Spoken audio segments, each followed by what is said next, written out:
Hey, and welcome to Linguistics After Dark. I'm Eli. And I'm Sarah. If you've got a question about language and you want experts to answer it without having done any research whatsoever, we're your podcast. Settle in, grab a snack or a drink, and enjoy. Speaking of, Sarah, what have you got drinking today? So I don't know if we'll call it character flaw, but any weird flavor of special limited edition flavor of things, I'm like, always, I want to try them. And I have a Fruit Quake Mountain Dew. I would not have predicted any of those words.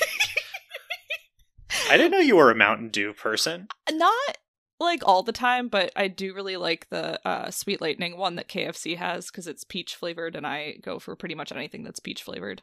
Also, I didn't have coffee this morning, and I wanted to not fall asleep during our recording.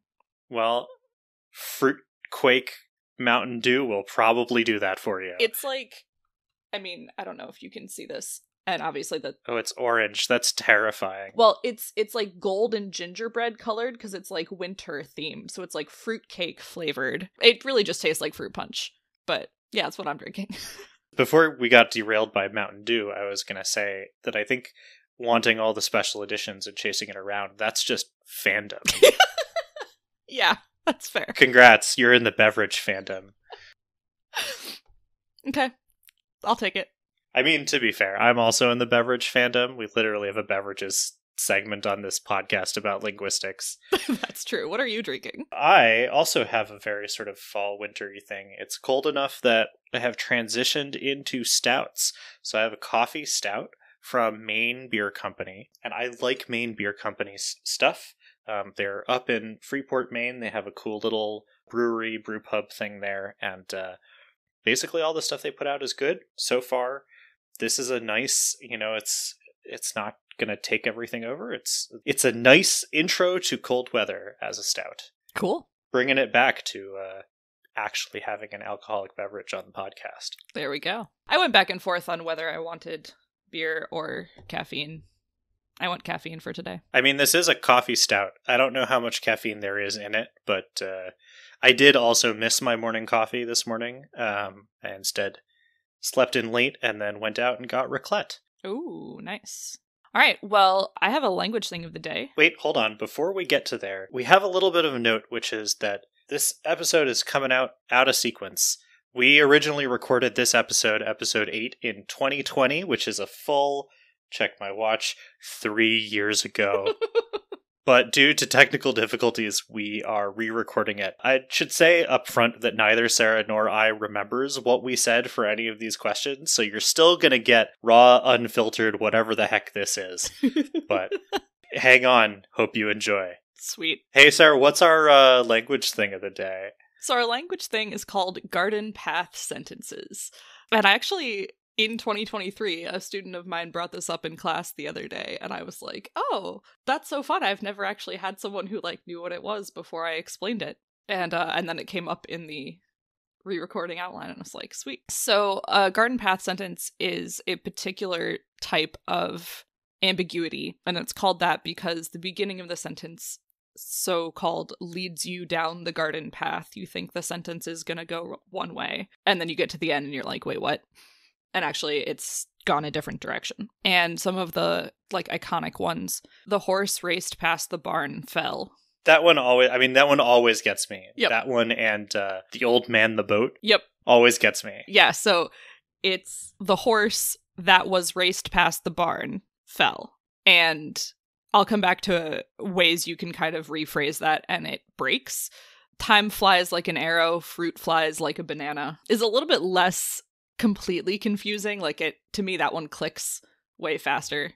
And this one says, the complex houses married and single soldiers and their families. But if you read it just on paper on a screen, it starts out looking like the complex houses married and then you have to stop and go back and reanalyze it in your own brain. And then, of course, like you said, the old man, the boat. The old man, what? The boat. Yeah. But it is, of course, the people who are old staff the boat. Exactly. So garden path sentences are really good for comedy value, obviously. But also, so like I said, one of my students brought this up kind of on her own. And then I brought it back in class discussion later on, because often students are asking, like, well, what if this weird thing I don't expect is in the writing, in the thing that we're translating from Latin? And my answer is usually, most of the time it won't be, because it's the writer's job to write something that is clear and unambiguous enough that you can read it. And sometimes, particularly like the complex houses, married and single soldiers and their families, that word that's spelled complex is pronounced differently, whether it's a noun or an adjective. And when you say it out loud, it doesn't sound like a problem at all. But when you put it in writing, it can be confusing. And I think that happens sometimes with writers who say a sentence in their mind, or even like record something that was said out loud, and it sounds great. And then when you read it with your eyes without the vocal intonation, it doesn't work as well. And some of them, like the horse raced past the barn fell, is just a poorly worded sentence. It's grammatical. It's completely fine, but it's not kind to your reader. Yeah, I think that these are almost always constructed. I mean, yes, they can come in naturally sometimes, but these are almost always constructed or the result of some kind of style that you're trying to do or thing like that. You know, a lot of these seem to be made by taking words out, for example, with like a relative clause or something like that, or using verbs and adjectives that are derived from nouns, and so confusing them with that kind of thing. But I think your point stands, which is like these are contrived instances almost always. And when they're not, then, you know, sometimes it's innocent, but sometimes it is something that should have been caught by an editor. Yeah. So the horse raced past the barn fell. If you just replace the word raced with driven, there's no more ambiguity at all. The horse driven past the barn fell, because the participle form driven and the past tense drove for that verb, oh, it clears it right up, don't look alike. Whereas most of our ed pattern verbs in English look the same as a participle and as a past tense. And so it's like you could, you know, I could imagine in a more innocent situation, innocent is such a silly word here, but like, you know, that someone had written a sentence like the horse driven past the barn tripped, fell, whatever. And like, that's fine. And then for whatever reason, they change the vocab word and they don't realize that switching which word you use introduces ambiguity. And then you end up with that. So this is Linguistics After Dark, not editing after dark. That's true. So then the question becomes, why is this an interesting linguistics thing rather than an artifact of writing or editing?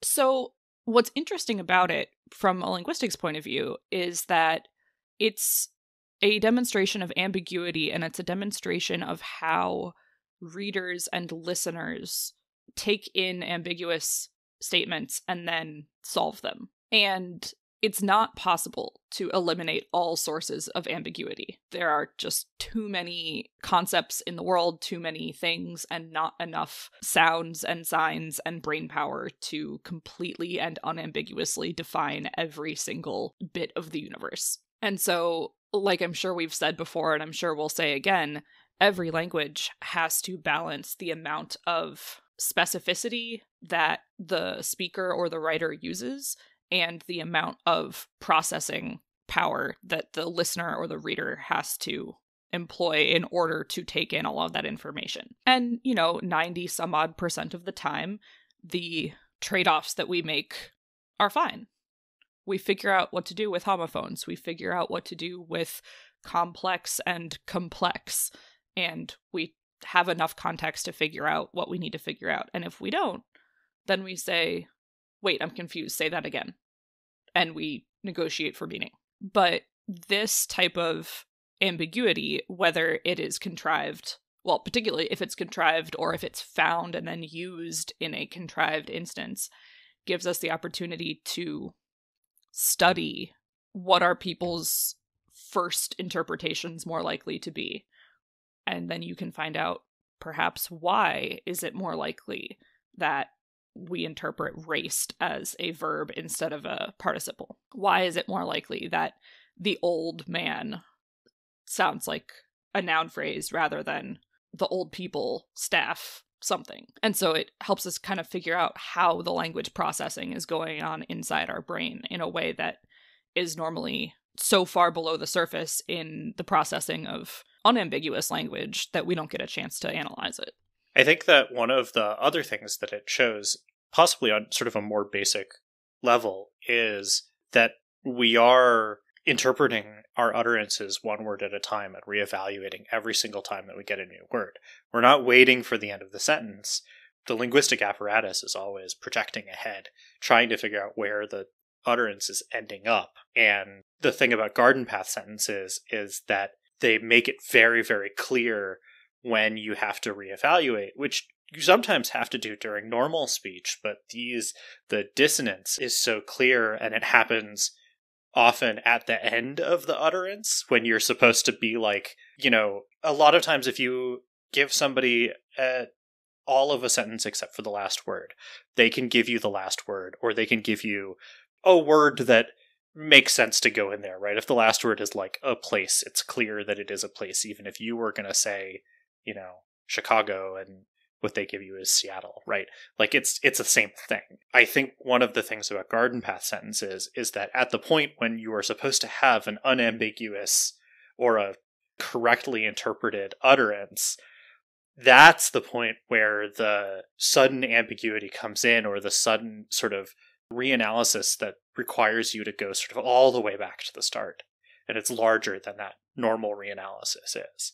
But it's as much of a proof as we're ever going to have about anything in the linguistic apparatus, it's that we're processing it a bit at a time, reanalyzing and projecting forward, and that this causes great enough dissonance to sort of pull back the curtain on that and show it to us, real time and sort of almost like physically. Yeah. And that one word, one bit at a time analysis of language is something I think about a lot in terms of language learning, because if you're picking up a language that is similar to your native language in word order, then you get to use the same one word at a time analysis process that you do in your native language. If the language you pick up has a different word order, you have to relearn how to do that word at a time analysis.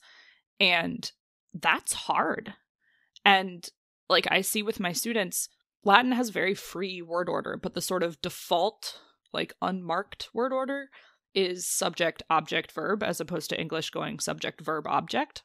And so in really short sentences, one of the strategies that a lot of beginning students apply, and that some teachers even recommend, is start with the subject, go to the end of the sentence, find the verb, and then come back and read the rest of the sentence. And that works to a point. But only on paper. But only on paper, because if you're listening out loud, the person is not going to say the sentence out of order. And the longer and more complex that sentences get, the less you can reliably guess about which verb you should pull back to which place. And then you're making a syntax tree in your head and trying to do multiple nesting levels instead of creating another mechanism for interpreting things as they come in the order that language wants you to be doing it in. Right. And so one of the things that I try to help students build is the ability that where in English you would say, okay, Eli is drinking, fill in the blank, you assume that last word is going to be water, beer, soda, tea, something. All things I have drunk at one time or another. But that in Latin you might see Eli, beer, and then say to yourself, okay, he something, the beer. He probably is drinking it, brewing it, pouring it, putting away it, something. But that you can still do the same, like, I have 2/3 of the information, let me guess the ending. And it's not an intuitive process. It's not. Although, so weirdly, Japanese is also subject, object, verb, and so requires that same buildup. And when you get into it and you realize that it's actually a thing, vocabulary is my weak spot for learning languages. Grammar is the easier part for me. And so that actually is helpful to me because I now have a subject and I have an object, and usually I'm reading a story. Let's be real, usually I'm reading manga. So there's a story and there's context. And so it actually, again, there's a limited number of things that can go in there for that verb. And so it's helpful to jog the memory or to figure out what is this thing, or to make a prediction if I have to go look it up. Yeah, and once you're working on prediction level instead of, okay, Eli something, there's a mess of words, let me search around until I find the verb for it, you're just in a lot better shape. The other thing that I want to talk about here is, as I alluded to earlier, the comedy value of syntactic ambiguity. And I don't know if we've said this joke before. I know we will say it again because it's one of my favorites. And I can hear you laughing. I think you know where I'm going with this. I like syntactic ambiguity more than most people. It's the classic. It is. And it is true. No, I like people. And if you haven't figured out where the joke is there, just think that sentence to yourself a few times. And if not, look it up online. I think that's actually, like, the way you said it was interesting because you put a little bit of emphasis on it that I think guided listeners to the nicer way. Like, I've heard it said more neutrally or with more emphasis in the place that guides you to the other interpretation, but you specifically said it, like, the nice way. And I think that's interesting too. I mean, to be clear, Jenny is assuming that the nice way is where Sarah still likes people. Are saying that you like syntactic ambiguity more than most other people like syntactic ambiguity. Not that you like syntactic ambiguity in preference to liking other people. Yeah, I'm not actually sure now how I would say that. Like, I could say I like syntactic ambiguity more than most people. And that's definitely the, like, ruder reading on that. I'm not sure how to say it neutrally. I mean, I have heard you say it with, like, about even emphasis on every word. This time you put a little more emphasis, I think it was on the more. So, like, I like syntactic ambiguity. Most. It would be on the most. Yeah, I think that's what it was. So, like, you can put the emphasis on one bit or the other versus saying every word with about the same emphasis. But that does tend to sound like very careful enunciation. Yeah. And so that then draws attention to the, like, it doesn't sound as natural in a sentence. It draws attention to, I am playing with words here. So, yeah. Like, you said it much more naturally. Yeah. And I mean, and then that goes back to the thing with the complex houses. Like, a lot of times the ambiguity is actually removed with vocal intonation. Not always, but often. I mean, we talked about this on a previous / future episode. It's so much so that I think it actually made the episode title, where the emphasis in the sentence... Oh, yeah, the hamburgers. The stress in the sentence tells you sort of... It will change the meaning of the sentence. And I think that that's, you know, a lot of times people focus on word and meaning as ambiguity breakers. And I think there's a lot of, like, especially when conlangs come around, people try to figure out how to take syntax and meaning and word structure to remove ambiguity, but they forget that these things get realized through a vocal apparatus or other modality, and that you have the ability to add stress. And you can do that through vocal intonation. Comic books have a big tradition of bolding words in order to make it really clear what the intonation is for those kinds of things. The internet has several different kinds of adding stress, with asterisks or underscores or multiple asterisks or tildes around a word or sparkle emoji or that kind of thing. Alternating uppercase and lowercase. That's the voice of alternating case in my head. Is that? Yeah. It's so interesting. That's different than the voice in my head for that. I'm not sure I could even realize it out loud. I think it's so textual. Yeah, that's fair. Speaking of comedy value, did you want to talk about Crash Blossoms? Yes, I do. We've had an amazing conversation here, but Crash Blossoms are one of my favorite things. So this is kind of like a cousin to the garden path sentence, where it definitely is a product of syntactic ambiguity, but it arises from the English language tradition of removing structural words from headlines in order to condense them and fit more words on a page. One of the iconic examples, stolen painting found by tree. It's a very observant tree. It's a very observant tree. Squad helps dog bite victim. I always knew those police were suspect. I was going to say, they must really have thought the dog was onto something. Yeah. And this one is not one of the ones I always think of, but it cracks me up because this is both we've left out words, but also like just semantic ambiguity more, where like these words have different meanings. Red tape holds up new bridge. I actually really like this one because I feel like this one is on purpose. Yes. I feel like a lot of crash blossoms are not on purpose, and I think this one, some newspaper headline editor looked at that and went, everyone is going to know what I'm doing here. And everyone's going to figure it out and think that it's funny. And was right. And was right, yes. The language log blog that we've probably mentioned before has an extensive archive of crash blossoms, and we'll put some links in the show notes. But one that they had that is particularly delightful. Infant pulled from wrecked car involved in short police pursuit. I mean, it's an infant. Like, how tall can it be? One of the comments on the language log post was, I mean, it couldn't have gotten that far in its short little legs. I think Language Log actually coined the word crash blossom. I think it's Ben Zimmer. Ben Zimmer, that's right. So he coined the term crash blossom based off of one that was violinist linked to PAL crash blossoms, meaning that there was a plane crash and the violinist was related to someone who was involved in the crash, and afterward this violinist has had a wonderful career. That was not super obvious on first reading, and a lot of people read it as a violinist has been linked to PAL crash blossoms, and rightly said, what the hell is a crash blossom? I also think part of the thing about crash blossoms that's specific is that when you have context on them, they tend to be very clear. So in that case, if you knew that there had recently been a crash, this airliner crash, and you also knew that this famous violinist had been linked to it, it's absolutely clear what's going on. And maybe when the headline was written, that was still in the public consciousness of the audience of the newspaper. And so it was not actually ambiguous. But even a little bit further on, or somebody who's removed from the situation looks at it and goes, heck does that mean? Yeah.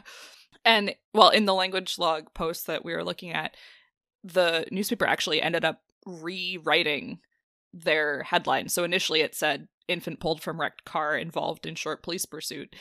And then they rephrased it to infant pulled from car after police chase crash. But that's not better. I mean, it is a little bit. I mean, it's not a crash blossom anymore, but it still implies that the infant was, like, the reason for the police chase and the crash.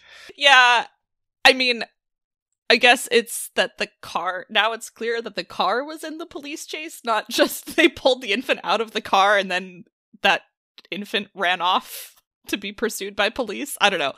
It's not that much better, but I don't know. Someone else also had pointed out that, like, these happen more often than you would think, but most of them, their second reading isn't funny or isn't even sensible. It's like you could read it this other way, and even if you do at first, you're like, I must have done something wrong. This makes no sense. Whereas Squad helps dog bite victim is a really great act supporting an injured person, or not that. Stolen painting found by tree. Great news either way, but how exactly was the tree involved? I mean, I suppose, you know, man bites dog is news, dog bites man isn't, but police help dog bite man ends up wrapping around it being news again. Yes, exactly.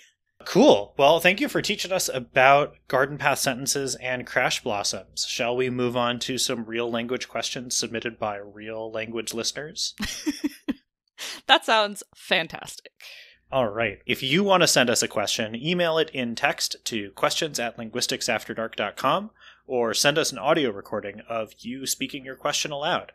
Audio is especially handy for phonology and accent questions, and not to spoiler the rest of the episode, but I think we have an audio question later on in the episode. Yeah. Our first question came via email from Bex, and they said, how do informal/formal registers change over time? Do they stairstep as we invent new informal registers and then everything bumps up a notch and the old formal registers fall off as staid, or is it non-uniform? This is a really interesting question.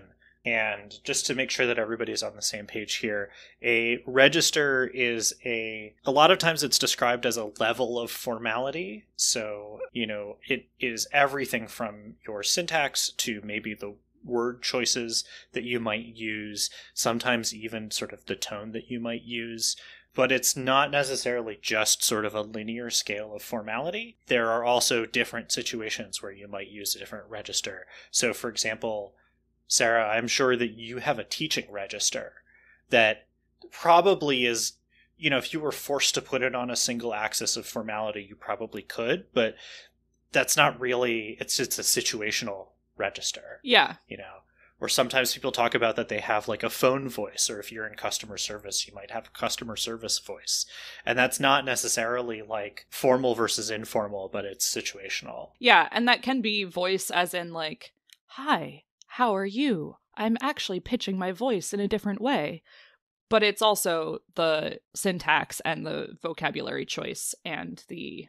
Yeah, more likely to add sir or ma'am to the end of a thing, more likely to add a do emphasis to your verbs. Sometimes, you get like people who are trying to be very like, I don't know, cop on a scene where they say, and then the perp proceeded to do this and proceeded to do that. Like, that's also a register. But register is also this idea of formal, informal, very formal, extremely casual, that kind of thing. I also think that this is interesting because some languages have this that in a little more of a codified or formalized way than other languages do. And people either need to pick it up with that latter set of languages, or it is specific verb endings. So Japanese is a great example, actually, where there are two different verb endings that are usually classed as formal and informal, and that's the difference between them. It's not the only difference. There's some other stuff. You use informal when you're doing like a linking thing sometimes, like that kind of thing. But you can mark a verb for formality, and in some situations you totally swap out a verb for another verb with no change in what I might call like translated meaning. Like there's no additional nuance beyond the register, but it's like a totally different verb. As opposed to English, where we have things that we do associate with more formal and less formal registers, but people sort of build them up themselves. You learn them by osmosis rather than it being sort of grammaticalized. Yeah. And I think in English, it also tends to be more style. Like, it's partly about formality and situation, and it can often be, you can often kind of refer to it in shorthand as like your style. So there's a lot of debate among educators and stuff about, teaching English grammar, and when you correct a child's grammar or spelling or word choice or whatever in school, are you saying that how they speak in real life is invalid or whatever? And obviously that depends a lot on how you give those corrections and the context of everything, and like disclaimer. And what I would tend to say is like, we all know how to talk to our friends. We do that already. I don't need a teacher to tell me how to talk to my friends, but I do need a teacher to help me figure out what is the correct style, the correct tone, the correct register for writing a formal essay, for developing a formal speech or something. Not because that is inherently better than our informal ways of speaking, but because it's not something we all typically get by osmosis, because most of us don't spend our time listening to formal academic speech all the time. And so you do have to do a little bit of intentional teaching with that. Yeah, absolutely. Anyway, so the question that Bex actually asked was, how do they change over time? Do they kind of the picture I'm getting is, the nursery rhyme that's like 4 in the bed and the little one said roll over, and they all rolled over and one fell out. Like, did the registers all roll over and then the formalist one falls out and we invent a new casual one? Like, is that what's going on here? Yeah, I mean, what I was going to say is the phrase that comes to mind here is euphemism treadmill. Yeah. And I don't think that this is one-to-one, but I think that what Bex is getting at here is pretty similar to the idea of the euphemism treadmill. The euphemism treadmill is a concept where talking about something that requires a euphemism, you use the euphemism to be polite about it or to be circumspect or respectful about whatever the concept is. And then as that gains more traction, people stop using whatever the phrase or word that you're avoiding by using the euphemism is. The euphemism becomes the new neutral term, and then you need something that is more circumspect or more respectful, right? So, you get stuff like, if you want to talk about going to the bathroom, for example, yeah, we have stuff that is very far down on the euphemism treadmill, right? Like, I gotta go pee. I have to go piss, right? But then you can say, I need to use the toilet, which was a euphemism because the toilette was not that. It was not that piece of furniture. Is a toilet a piece of furniture? I think it was not that. I guess it technically is, but then people started using that for that room and for that appliance, I guess, fixture, piece of furniture. And so now you might say, I'm going to use the washroom, or you might say, I need the water closet, or even more euphemistically, you might say, I have to go powder my nose, or I have to go see a man about a dog, or I have to, any number of these things that sort of, you can see the train of things that were euphemisms and then just became synonymous with the thing and so required a euphemism again. And I think Bex is asking, is there a similar thing that happens with formal language? And I know what my thoughts about that are, but I am curious about your thoughts. I don't know. Because my hypothesis is no. I don't think that this happens. I think it happens in little bits, akin to the euphemism treadmill, and I think that some bits of casual speech become more accepted. So, things like contractions were for a long time not considered formal language, and now they totally are. There's stuff that was email etiquette when email was only informal, and now email is very business, but the etiquette has changed over. But I don't see this as a continual, all-encompassing process. Yeah, I don't think it's that. And the thing is, I don't think it's one direction either. Like, contractions were less formal, and now they are more generally accepted in different levels of formality. But I also think that in some situations, you get more formal speech that makes its way down into more casual circumstances. And I can think of some examples in like work Slack, for example. Work Slack is a formal situation where you are using a casual communication device. Yeah. And I think we talked about this on an episode that, again, since we're doing this out of order, I don't know if it's come out yet or not. But we've talked about the fact that slang and jargon are basically the same thing. They are community/situation specific vocabulary items. And it's got to be 2 or 3 times a year we see a new slang term from one community sort of, how do they say, breach containment and make its way into like widespread use. And everyone's like, oh, this is such a silly casual word.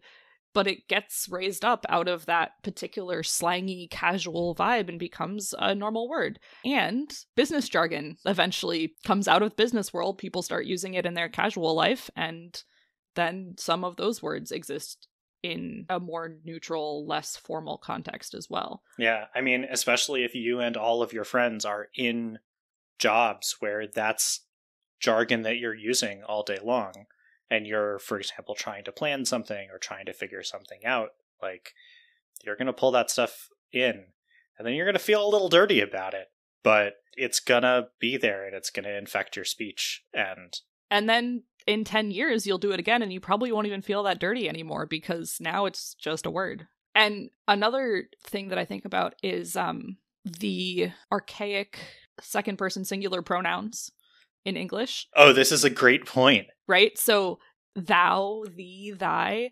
those were informal. And the place that they have survived the longest is in religious context, especially Christian religious context, where they were used to mimic and translate the informal pronouns being used in like Latin and Greek and other languages, and also just because contextually the idea back in the day was that humans were meant to be on a informal basis with God, and that you could use those informal pronouns. And so much of that language got fossilized that we've kept the phrasing around. But because we don't use it every day anymore, now it feels fancy. And it's so interesting. A lot of Christian denominations now are making a movement to replace all of the fossilized phrasing with you and your in order to bring back the casual feeling, which was hundreds of years ago deliberately avoided for the exact same reason. And I think that's really, really interesting. It is. It's a super interesting thing. I think it's actually a really great example of how this kind of change goes in both directions and swirls around and that kind of thing. I mean, I think that's a pretty good exploration of this. The question is, do registers stair step and everything bumps up a notch? And I think the answer is basically no, possibly the reverse, or no, definitely the reverse, and also in every other direction, right? Like, this is not a uniform treadmill. This is like a whirlpool full of eddies where things are, I don't know, running around and taking each other's place. It's not like a stair step going up, it's someone dancing on the stairs. Yeah, I was going to say it's like that MC Escher print ascending and descending, but it's not. It's not. Musical chairs is exactly what it is. That was a cool question. Thanks for letting us explore that, Bex. Yeah, that was great. All right. Severu sent us an audio question. Hello, folks. I'm Peter, Brazilian, and I was just thinking about the science thing on linguistics. What are the pros and cons to argue on calling linguistics a science, and what branches have some difficulty to be called science, and what branches are not, what fields of linguistics are not. And there's another one. A friend of mine said something about discourse analysis, that some fields of discourse analysis have not the same scientific prestige, and I would like to understand how that works and how some fields of linguistics have this dubious way of being considered, you know? Some are not as prestigiable, and why is that? And, you know, what makes linguistics a science and what could make it not a science? And branches and in general. That's my question. I know it's a little messy. I'm sorry for my bad English sometimes. Well, first of all, I'm just super excited that we have an audio question. Yeah, thank you for sending in an audio question. We like your voice so much. Maybe we'll have you on the podcast. To cut to the chase, I guess, what makes it a science is that we fuck around and write it down afterward, which I've been told is the definition of science. Linguistics, fuck around, check. Find out, check. Publish results, check. Science. Like, basically. And what makes it have more or less prestige than other sciences, I think, is a loaded question and an opinion question, which I suppose you're here asking for our opinions, so I'll tell you. But I think that in general, there's, like, people talk about, like, the soft sciences and the hard sciences, or the social sciences and the sciences. Physical sciences. Physical sciences, there we go. And, you know, everybody has an opinion on whether or not all of those categories are actually equivalent or deserving of the same merit and respect and prestige and blah, blah, blah. Or whether it's a useful distinction in the first place. Yeah. And as with a lot of things I think we've talked about in terms of, like, are these categories useful? Like, I would say yes. being able to categorize things is often useful in broad strokes, and it's not usually useful for more than that. I would say that among people who consider linguistics to have less prestige, I would guess that that has to do with it being a social science and something that, yeah, we can do experiments, but it's a lot harder to prove things empirically because it's not physics, right? Like, anything once you bring in the human brain is like a big ol' asterisk next to every single thing that you do. I mean, we're gonna have to put the XKCD comic with the applied math, the show notes with physics is applied math, chemistry is applied physics, biology is applied chemistry, sociology is applied biology, all of that stuff. But I also will say that comic is interesting because I don't think linguistics is on that line, and I also don't 100% agree with that line, of course, but like, linguistics is so what I was going to say is linguistics is so incestuous. We have overlaps with so many other branches of science that I don't think we are applied anything. Or we're applied everything. Right. I think back in one of the really early episodes, or maybe under the LX 101 tab or something, somewhere on Instagram, I've pinned in the stories thing a graph of like linguistics in the middle and then like flower petals around the outside is this giant Venn diagram of like every other science and where it overlaps linguistics. And so on the one hand, as a pure field of study, I think a lot of people, I won't say rightly, but I will say understandably, are like, okay, but why do you care how language works? Like, the fact is, it does work, and I use it, and I go about my life, and I don't care why. I just do. I do what I need to do. And that's, I understand where that opinion would come from. And I would say that knowing how and why language works is actually important, because as soon as you start applying it to all these other things, like, we want to know how the human brain works. We want to know how to communicate more effectively. We want to be able to help people who have brain damage or other communication difficulties. We want to be able to understand more about the world through all kinds of different avenues, and this is one of the tools that we have. Yeah, I mean, language is our main communication mechanism as humans, and so we should know everything that we can about it. I mean, one of the first linguistics classes I took was literally applied linguistics, learning and teaching languages. I was in it partially for getting my linguistics minor reasons, partially because it was just interesting. But it did teach me a lot about how humans learn languages, and most of my classmates were interested in being English teachers, often, like, working with second language learner students. So, yeah, like, how humans learn languages is extremely practical if you're interested in teaching a language, especially to someone who doesn't have that as their native language. Like, that is a place linguistics is extremely useful.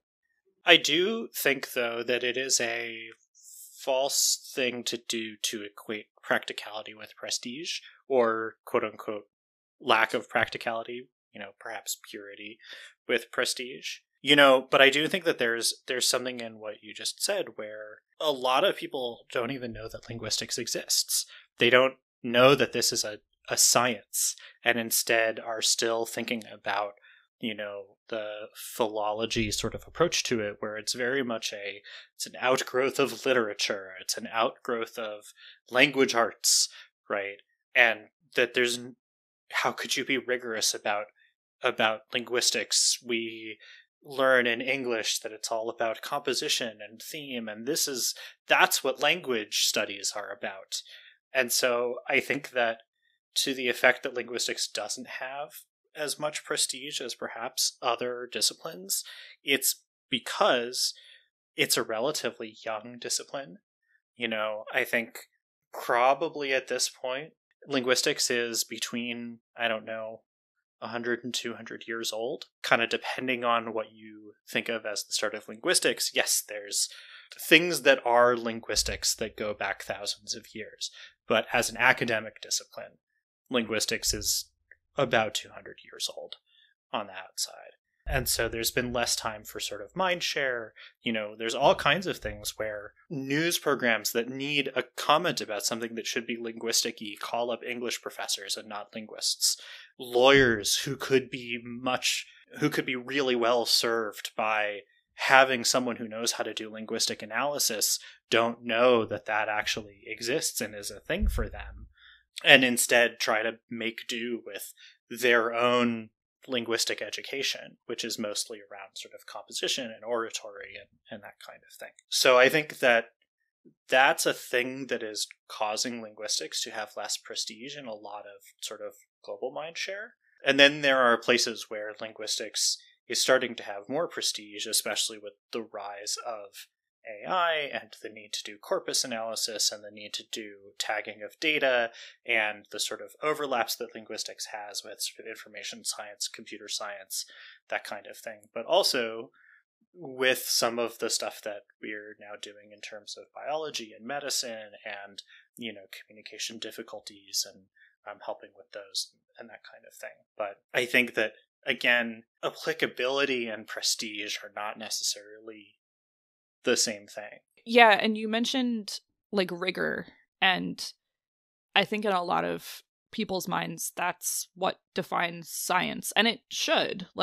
Yes, absolutely. The whole point of science is you fuck around, you write it down, and you replicate it, and you prove that it is repeatable and the best explanation for the phenomenon that you've observed.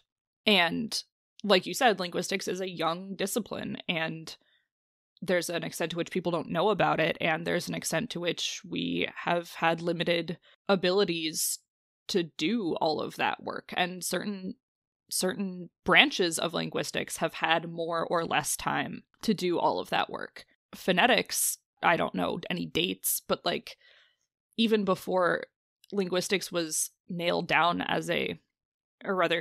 even before linguistics was established as an academic discipline, people have been studying and thinking about the sounds that we make for as long as we've been talking. And once that starts to be codified and people start to name what those things are, you can start to turn that into something that feels science-y pretty quickly. I feel like syntax also, people have been really into diagramming sentences for a really, really long time and coming up with a new way to do it every 10 years and then getting into fights about it. But hey, that's also part of science. Yeah. I think that's it's starting to get into the second part of this question, or I guess the third part of this question, about different branches of linguistics having more or less prestige. But I think it's interesting. I view, phonetics and syntax, I don't know if they have more prestige, but I feel like they are viewed as more fundamental, perhaps. More, I don't know, not more prestige, not more respected, but somehow more fundamental. Yeah. And I think that they are that way for two different reasons. I think you're spot on about phonetics, where people have been studying it for a really long time, and we know a lot about it, and we have much more solid theories. So there's not a new phonetics theory every 10 years, or if there is, they're variations on a theme, or they're starting to be at a higher level, or they're really trying to fill out the edges.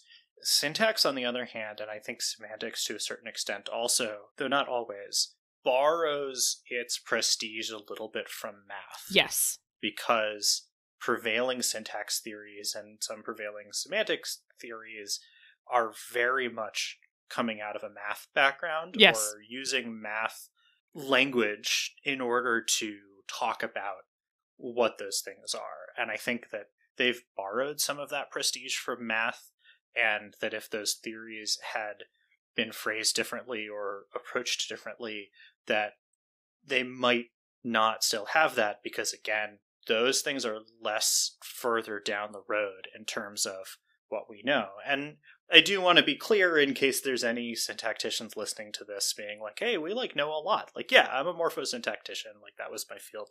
We do know a lot, but it's pretty easy to get a theory that explains the first 75% of your data. And we're still fighting over how to diagram what and does in a sentence. Yeah. And it's been so long since I thought about this. I don't want to make any claims here. But I remember even thinking to myself in undergrad, like 10 years ago, that everything we talked about in my morphology class, I was like, this all makes sense. And I couldn't get to a second level. I couldn't find like a deeper exploration of most of the concepts we talked about. And I was like, I don't know if I'm looking in the wrong place or if this is literally such a new branch and such a new discipline that it's just not there. And I think that's the case. I think it's just not there. We still have a little bit of a just so thing happening where we're still looking at stuff that is more fundamental and looking at stuff, we're like, I was going to say we're Aristotling it up here, but we're not because he was wrong about a lot of stuff. We might be wrong about a lot of stuff. We might be wrong about a lot of stuff. He was like doing things that were clearly not consistent with observation. Yeah. But, we're like Galileoing it up, basically. Stuff that they rush through in your first couple months in physics. Like, linguistics it's a new discipline. And so I think the question about prestige has a lot more to do with social surroundings of those things and how is it being talked about? How are the people in that field trying to accumulate prestige? What language are they borrowing from other fields? And then to a certain extent, how well settled is that field, right? And so I think that, you have fields that have more prestige because they are currently rising stars in society or they're helping to build stuff that is useful. But that's a rickety platform on which to build your prestige. Yes. I think if we were going to try to condense our answer, I guess I would say it has to do with age of the discipline and just how well known it is. Like, I don't think any prestige or lack of prestige that linguistics has is inherent to it, but it's about whether people know about it or not. And I was going to say whether they think it's worthwhile or not, but that's literally what prestige is, so that's not a great qualifier. Well, there's a question about science communication also, right? So, like, math has a number of really great science communicators, especially with the YouTube revolution. You've got Fihart, you've got Matt Parker, you've got Numberphile, you've got all of this stuff. Physics has its folks. You've got Brian Greene and Michio Kaku, and you've got Brian Cox. You get good communicators for biology and all kinds of stuff that come around here and there. When you think about linguistics communicators, there's some folks on LanguageLog. Occasionally you get John McWhorter who breaks containment and gets an op-ed in the New York Times or something like that. But language communication is still mostly the province of usage. And so you've got Brian Garner and you've got Grammar Girl, who I will give a lot of props for as starting out as a usage person and then understanding that she needed to learn a bunch of linguistics and getting a lot more descriptive about things. But, like, linguistic communication still is not out there to a point where people know that linguistics exists and giving it the appropriate due. That's why people still call up dictionaries and English professors and not linguists. Yeah. Or they call up linguists and hand them a never-before-seen audio tape and say, translate this. It's like, no. Watch Arrival, y'all. Yeah. It's a good movie. It is a good movie. And it's, ironically, some of the best, like, pop linguistics communication that has happened and still makes such on the one hand, it's a horrible misstep. On the other hand, doesn't she rightly say, bro, I can't translate if I don't know the language. That's not what I do. She does. And outside of that movie, too, there's stories of, we recorded this phone call between two unknown people. You did a language? What are they saying? Right. And, well, based on how it sounds, I think it's Korean. I don't speak Korean. You're welcome. The scene in Arrival is interesting to me on two levels. I think first is the level that you talk about where they're like, here's an alien language, translate it. And she's like, bro, why would you ever expect I could do that? But the person who's handing it to her is a military person, I believe. And in the military and in the CIA, linguist is their name for translator. Right, which is, I think, I don't think that they intended that, but it's a nice double level to that where they go, oh, a linguist, you should be able to translate this because that's what we call people who translate things. Right. And it's one of those things where I'm like, yes, these are the words people have chosen, and they are totally incorrect. U.S. Armed Forces, change your shit. At this point, it's like, yes, at one point, linguist probably did mean translator because it was person who is good at languages, but now that word has taken on another meaning, and given the fact that we also have the word translator, why don't you go ahead and shift that usage? Computer once meant lady who computed sums, and now it does not mean that. Yeah. People have moved on, so... Yeah. Language changes, bitches. Yeah, it's all the representation that we get in the media is Amy Adams in Arrival and Michael Shanks in Stargate. Also, okay, we should move on to our next question, but my last comment about Arrival is I feel like what I heard so much from that movie, or from people who'd seen the movie, was that her office was perfect. Her office was the absolute pinnacle of, like, harried academic with books and papers strewn all over the place and just complete chaos. And then her house, which was cinematically beautiful. Yeah, no linguist can afford that house. A mansion made of glass in the middle of the forest. And you're like, no linguist, no college professor, nobody that the army is going to in a crisis can afford a house like that. But it's a real good movie. The office, by the way, was modeled after a real linguist's office. Which is why it was so good. Right. It was somebody in McGill. They basically busted in and they were like, can we take pictures of all your stuff? And she was like, sure. And then they were like, quick, we have to go buy all these books because these were the books that were on the shelf. Somebody buy a copy of Pratt and put it on the screen. It's so there's actually on Language Log, there's a series of posts that came out around the time that movie came out where they look at every screenshot that they can get of the office and try to identify what's going on with each of them. And then I can't remember the professor's name whose office it is, but I think she wrote in a few comments and she was like, here's what it was like. They asked me about this. Oh, that's so fun. I think she has like an old set of books that were a gift to her, and they like put them in the set because they like didn't know that they were sort of a one-off and not something that you would normally find. Oh, right. It's like her personal collection of like Winnie the Pooh. And I mean, they were linguistics right. books, but they were like old school, like, you know, I think her like PhD advisor had been like, congrats on your PhD. Here's like a gift for you or whatever. We're going to have to find those posts and put them in the show notes. It's an unusually Language Log heavy episode today. It is, but hey, it's usually the It's usually the History of English podcast is what it usually is. It's usually the History of English podcast, so it's nice to shake it up. Well, that was a great question, Sarah. Thank you for sending that in. Hopefully you feel like we did it justice. I feel like we did it in the way that our podcast does. Yes. So that'll bring us to our third question from Kobe, also from email. And they said, what are your favorite words that don't have an English equivalent or cannot be translated into English?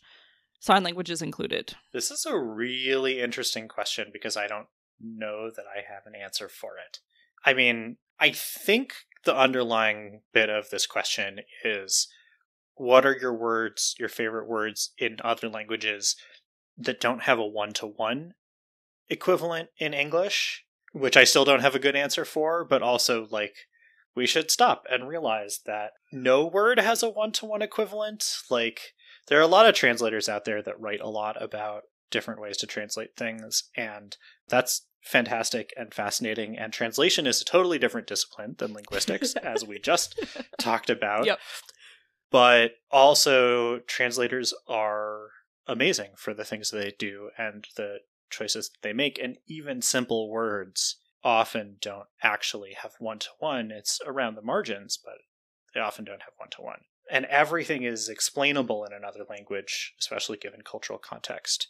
But I think that that's probably thinking too hard about this question. Yeah. I mean, so an answer that I gave in one of our live shows about just like favorite words in general was the Latin conjunction ut, because it encompasses a lot of things and is just really easy to use. And it sort of has a one-to-one, like, you can translate it as that in English, usually. It's just not always. English has moved away from using. So, like, I can suggest that you do something. I can't really order that you do something. English wants you to say, I order you to do something. I go to the store that I may buy milk is valid, but super, super dated. We'd rather say in order to buy milk. So, like, I don't know. I feel like. Or just to. Yeah. Like, it sort of answers the question, but not really in the spirit of the question. I think that probably my answer to this is Japanese has a whole lot of sentence-ending particles that are really useful. And some of them, I mean, they all have translations, but the translations are, I mean, they're not nebulous, like you can articulate them, but they're several different examples of translation. And I think that if I had to pick one, I'd probably pick ne, which is like one of the very first ones that you use and very often sort of gets translated to like, isn't it? Or aren't you? Or or he. You know, like you can do this thing at the end of an English sentence where you're like, oh, you don't want to go there, do you? Or like, man, everybody loves that video game. Huh, right? And like that is a similar kind of a thing, but it is some of those things and some of other things and that kind of thing. And I think that there's sort of this constellation of you get like ne and ze and zo and wa and no and like a whole bunch of other particles that both encode discourse function and sort of pragmatic function, but also some of them get used by different people depending on what your self-image is in a very similar way to like how you might choose your first person pronoun in Japanese depending on your self-image in that moment. Also, some of them are good for different registers and some are not. But I think that it's not that it's untranslatable again, but it's something where you have to learn how to use it. You can get the first step of how to use it through English equivalents, but you have to learn how to use it through repeated exposure. Yeah. I have a couple other thoughts. So, like, you know, on those lists that you see online of just like words that don't have a one-to-one companion in English. Hig and like all of those things. Yeah. And like, I don't know, like, you know, I'm saying all of this and I'm sounding sort of sarcastic about it, but like, it's legit. Like, there are gaps in the vocabulary of every language, and sometimes we develop our own term for something, and sometimes we're like, oh wait, you know, you came up with a really good word for that. We're just gonna, you know, English especially, it's like, oh, Schadenfreude, that's a thing that we know about that we didn't name, but you named it. We're gonna just take that. Yoink, right? French is like, oh, mail that is sent electronically. Courrier électronique. Courriel, if you must. And all of the actual speakers of French were like, nah, fuck that, email. But it's like there's this weird like gap between we've heard the word and we've actually borrowed it. And in that time gap is this like, oh, they have the word for whatever. Because at this point in English, it's like, oh my god, did you know the Germans have a word for Schadenfreude? And it's like, yeah. It's Schadenfreude. Yep. Like, yeah. I did know that they had that word because they invented it. And so, like, I think it's a very legit thing to find interesting and to study. And I think people sort of overblow it. But one of my favorite words that often appears on those lists is a Portuguese word that I'm sure I'm not pronouncing right. And apologies to the Portuguese speakers who I do know listen to this show. Possibly also the Brazilian speakers. Indeed. But cafune, which is like the act of like head scritches for someone that you love. What a great word. It's a great word. And I'm like, yeah, that is absolutely, and you know, I can say head scritches and we know what that means, but like that. Although I will point out, you did not say head scratches. That's true. You said head scritches. And I think that head scritches might be the correct translation. I think it is. I absolutely think it is. And I like that they have a word for that. Yeah. And one of the other words that I really like, well, two of them are American Sign Language words. One of them this one I have been told about, like I've seen it on like idiom vocabulary that doesn't make sense to a non-native speaker. You should probably learn this. And as a non-native speaker, I haven't actually figured this one out yet. But it's like you start with your hand in a fist at the base of your throat, and then you sort of like open it up and then close it again. And it's like a feeling of awkwardness. It's like the lump in your throat kind of thing. That's the icon that it's meant to, and I haven't figured out exactly what emotion it goes with, because for me, I can get a lump in my throat for a lot of reasons, and I don't know if that word encompasses all of them. You need to see it in context by a native speaker more often. Yeah, and I've never seen anyone use it in context. I've just seen it on the list of cool idioms you probably don't know, and I'm like, yup. I sure don't. But another one that I have seen in context a ton and I love is it's usually transcribed. It's usually written down as kiss fist, because you took the back of your hand up to your mouth and you kiss it and then move your hand forward. And it means just to just love something, it is like chef's kiss perfect. And so, you'll have people who are like, oh, I could say like, did you like Arrival? Did you like the movie? And you could say, oh yeah, I liked it. Or it was great. Or you could say, oh, it was perfect. It was just kiss fist.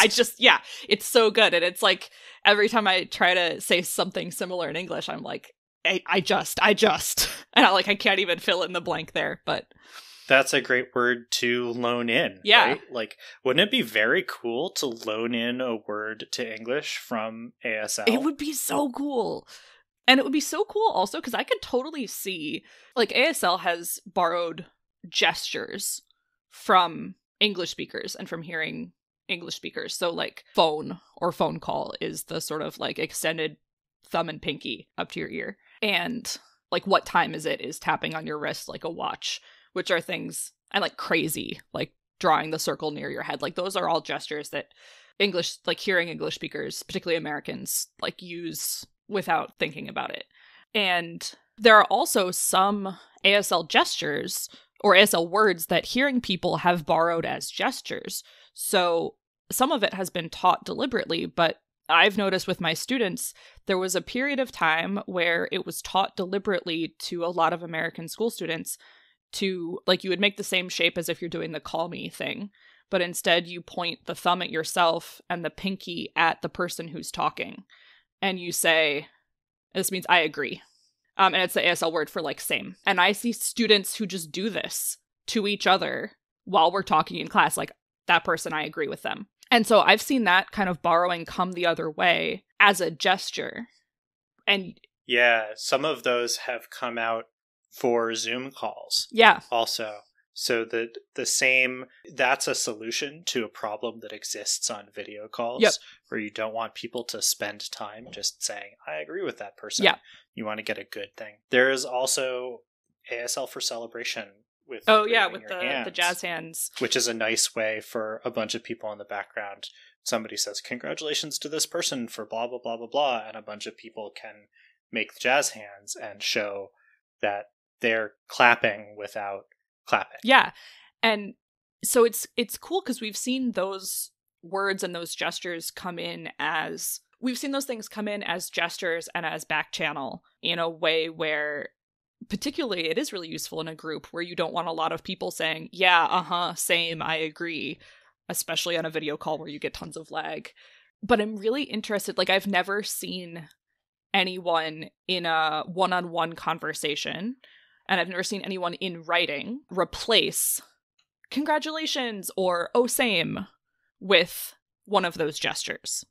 So they've been borrowed in as gestures and back channel. But not as words. You want to see one actually loaned in. But so the thing with kiss fist is I'm really curious because there isn't a word that encapsulates that the same way. And so I can see it coming in as a gesture in this, like, almost as like a parallel to the chef's kiss.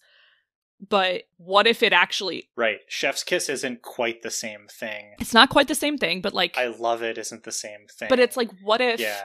In the same way that people say, oh, that is chef's kiss, like, could that phrase, oh, that's, like, kiss fist. I just kiss fist. Oh, I'm kiss fist about Yeah, that. like, yeah. that would be so interesting. I don't know that it will happen necessarily, but I'm really curious.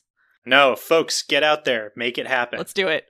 This is our mark. This is our mark on English. I have a thought about that. I don't know how much this has, I guess, come up in, like, in the Crossings server, the Young Wizards server, we tend to have emojis for words. In the Discord servers I'm in, we'll use a lot more gesture emojis, or, like, we'll have custom emojis, but they're images, not text. So I actually do, like, the kind of thing you're describing, like, where you have these, it's sort of a gesture coming in, but it's like, it's sort of like borrowing a word, but it'll be an image. Like, it'll be an emoji or something. So the, like, you and me both kind of thing, or that makes two of us, or yes, I also experienced this, that whole realm of things that can be encompassed by the, like, tilting the same hand gesture. In the Discord servers I'm in, we don't say same, we don't all, like, chime in one after another any more than you would on a Zoom call. We add a handshake emoji. If you want to be really emphatic about it, you might drop the handshake emoji in the chat, but probably you're just going to react-y the specific message that you want to second or agree with, or whatever the right exact word would be in English words. But, like, you just handshake emoji that. If you want to be like, yes, that's a good point, I think you're right, point up emoji, like you're pointing at the message that they said. Or maybe like a 100 emoji. And none of those are things you can really pull back into speech directly, but they capture the exact same, this has like 8 different meanings depending on the context of exactly how I would translate it back, and you can't just use the same word or phrase for all of those different meanings, but I can use the same gesture for all of them. So I feel like there's something there. There's definitely something there. I think you're right to describe it as a gesture. Gretchen McCulloch and Lauren Gahn have done a lot of research on emoji as gesture. The idea of reaction emoji, reactgy, as that same kind of like back channel gesture is really interesting to me. And as I was thinking about that, and I was thinking about what you were saying, and how different servers and different communities have different things that function in this way. You can have a 100 emoji, you can have a shaking hands emoji, you can have a same hat emoji, you can have the same emoji. Spidey point is one that we use a lot, like the Spider-Man pointing meme. Like, we have that condensed to reactio size. In a place where we don't have custom emoji, people use heavy plus. Ooh, as that. So in Zoom chat, for example, where you can't do custom emoji, heavy plus is what people that I know have settled on. And in a lot of places, there's plus plus. And that's probably affected by the fact that I'm mostly in tech and surrounded by programmers, where for those who are not familiar, plus plus is a thing that you can do in some programming languages that if a variable stores a number, it makes the number 1 higher. And so plus plus is a good way to sort of say, like, I agree with that. You know, it's seconding that, thirding that. When somebody says me too, it's you saying me 3. Yeah. Exactly. But I have heard that cross back into oral speech, and somebody will say plus plus on a call. Somebody says something to second it. So I think it comes back a little bit. I'm not convinced it's still a full trip. I think it's still a little bit of an affectation. I think it's still a little bit in the like Higa realm of being borrowed, where you're being cute, or it would still be italicized in text. Like, here's the difference. Schadenfreude is no longer italicized in text, but Higa definitely is. You know, sushi is no longer italicized in text, but Svenge, which is a kind of donut that's common in Morocco and the Middle East and that kind of thing, definitely would be, right? So I think it still is in the, like, we would italicize this side of borrowing, but it is something that strikes me as having come back.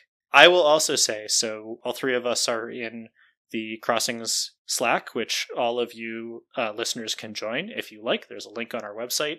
One of the most used reaction emojis there is bless. And it's just bless spelled out.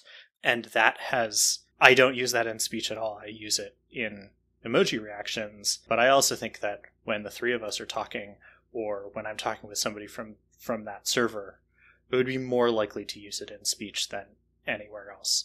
And that's definitely influenced by the emoji usage in the server. Which is so interesting because for me it's the exact opposite, where I do say that in speech and I have increased my usage of it because we have a really convenient reaction and I haven't had to go find a weird hand shape emoji that could convey the same concept.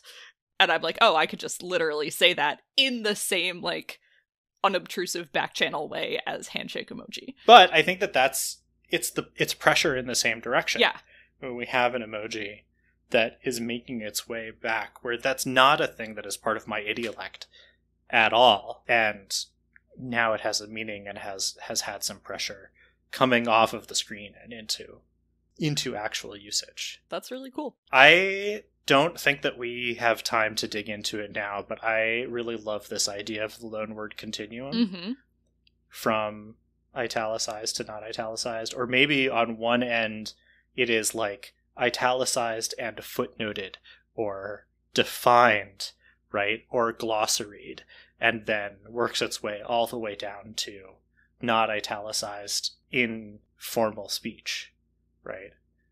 Yeah, I think we should probably wrap this question up, but listeners, what are your favorite words that haven't been fully unitalicized into English yet? I want to, like, genuinely, I want to know. Yeah, write in and tell us, or join the Slack and jump into the Linguistics channel and tell us. Yeah, and I would love to discuss any answers we get to that on future recordings. Since we're sort of out of order, that probably won't be till like episode 12 or something, but keep an ear out. It'll be there. All right. Let's move on to the puzzlers. Yes. So, Sarah, you had last podcast's puzzler, and by last podcast, we mean episode 7. Yep. Do you want to remind us what that was? Yes. So, you're going to take a term for an old communication method, remove one letter, and then scramble the letters, and you end up with a new communication technology. What are the old and new technologies? Okay, so the old technology is mailer, and the new technology is email. Did I get it? That's not the one that I had, but that does work, and I like it. It's a stretch. You don't have to give me that. It's a stretch. I mean, okay, but also, it's a really broad question. So I think actually the fact that there's more than one answer is cool. The answer... You get when you take one letter away from pigeon. Yanip. No, okay. Do you want me to give Put us out of our misery. What's the answer? Okay, so the new one is podcast. Listeners, Eli and Jenny both just stared off on the video call in opposite directions while they try to solve this. Podcast. And we're removing a letter from that. You're right? adding one letter to that one. Oh, okay. I said it backwards. I don't know. The old one is postcard. Hey! That's cool! Yeah, right? Wow, I was that's way so overthinking cool. that. I was trying to shuffle the letters so much. Yep. You take the R out of postcard and you can spell podcast. And if that was your answer, good job. Eli, do you have a new puzzler for us? I do have a new puzzler. So, think of an informal term for a beverage. Now say that term in Pig Latin, and you'll have an informal term for another beverage. What two beverages are these? And we may have listeners who don't know what Pig Latin is, so very quickly I will just say Pig Latin is a language game that you can play probably with everything, but you play it with English. What happens is that if a word begins with a consonant or a consonant cluster, you move that consonant cluster to the end of the word and you add A to the end of it. And different people have different rules for what happens if a word begins with a vowel. The one that I learned is that you don't move anything and you just add A to the end of the word. That's what I designed this puzzle under, but other people have different rules. But igpe atenle is how you say Pig Latin in Pig Latin. Did you guys get it? I remember that I did get it last time.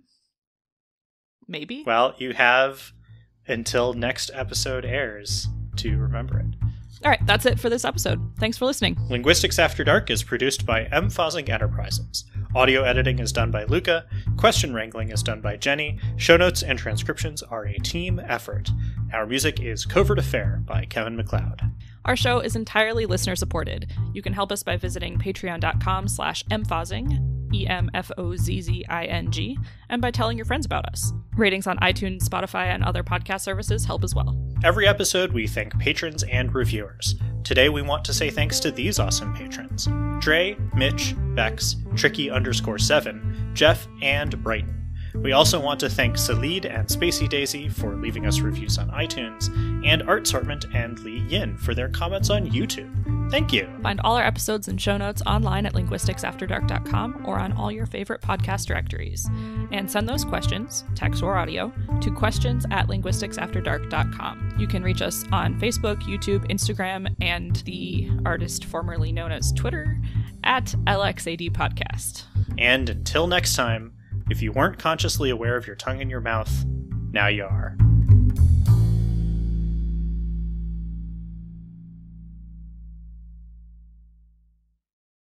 Surely not Benjamin Wharf.